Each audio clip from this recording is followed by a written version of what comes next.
നമ്മൾ ഇന്നിവിടെ നോക്കാൻ പോകുന്നത് സർക്കിൾസിലെ ചില ലൈൻ സെഗ്മെൻറ്റ്സിനെ പറ്റിയിട്ടാണ്. ഇവിടെ എ എന്ന് പറയുന്ന സെൻറ്ററിൽ നിന്ന് ഒരു സർക്കിൾ വരച്ചിട്ടുണ്ട്.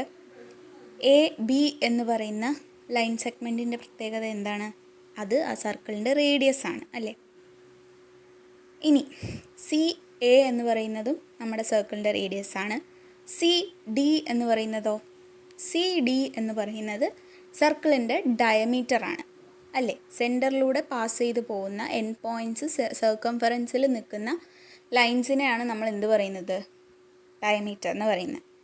ഇനി ഇവിടെ ഇ എഫ് എന്ന് പറയുന്ന ഒരു ലൈൻ സെഗ്മെൻറ്റ് കണ്ടില്ലേ? അതിൻ്റെ പ്രത്യേകത എന്താ? അത് ഡയമീറ്ററും അല്ല റേഡിയസും അല്ല, പക്ഷേ അത്തരത്തിലുള്ള ലൈനുകൾക്കും ഒരു പേരുണ്ട്, അതാണ് കോഡ്.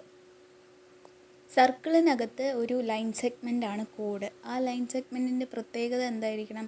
അതിലെ എൻ പോയിൻറ്റ്സ് എന്ന് പറയുന്നത് സർക്കിളിലെ സർക്കംഫറൻസിൽ വേണം ലൈ ചെയ്യാൻ.